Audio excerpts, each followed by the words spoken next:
Alright guys, you guys saw the video. I got the saw in. I got the clamps and the guide rail today.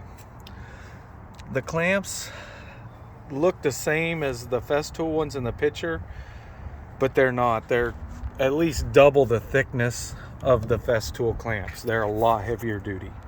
So I really like that. The Milwaukee also has this little tip guard.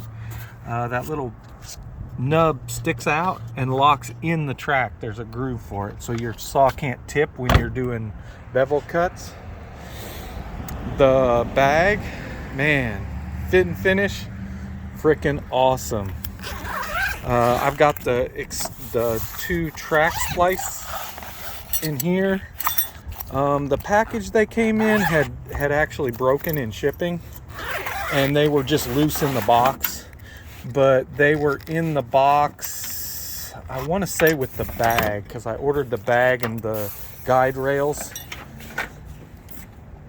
together at in the same order. So I got two 55-inch in the bag. I'll get these out.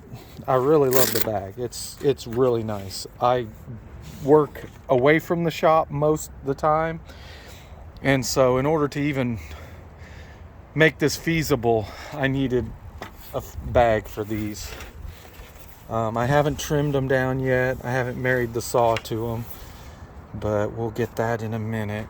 It's a lot thicker aluminum than the Festool ones. I'll have to get to work Monday. I'll comment on this video and let you guys know how much thicker, what gauge these are and what gauge the Festool ones are. But Festool, move over. I've already cut with this thing, just a few cuts, so probably 20 or 30 foot of 3/4 inch particle board. Thing cuts insanely well, and I don't even have the right blade. I have a Milwaukee blade in it right now. I want to switch over to a Diablo blade. They make a 60 tooth, but the arbor isn't the same. So I'm gonna have to figure out either reaming the hole or some kind of shim, some thin metal I can wrap around the arbor there to center it up, because I don't want it loose. I don't want it rocking around in there, spinning uneven. I want it centered good. Didn't spend this much money to have crap not work right. I do have, I want to say 900 in this right here. So if you ain't got a pile of money, I've been saving since I heard it came out. So I've been saving for 6 months. So when it came out, I could order it. I'm really happy though. Let me do this profile again. You can see that groove right there. This one right here. That's for that little tab to go into so the saw can't come off the track. And the Festool does not have that. I have cut with this on the Festool track of my boss's, and it was very close. The blades were almost at the same size, or at the same distance from the where it slides, the rails that it slides on, but it wasn't quite lined up. So I guess to truly use that track, I would have to take and shim out the boss's blade, so and then retrim his splinter guards, put a new splinter guard on his.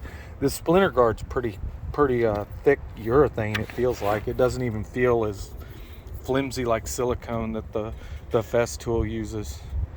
So I wanted to get a video up and show you guys that it all came in finally. It was supposed to be here yesterday, the guide rail and the clamps and everything in the bag, but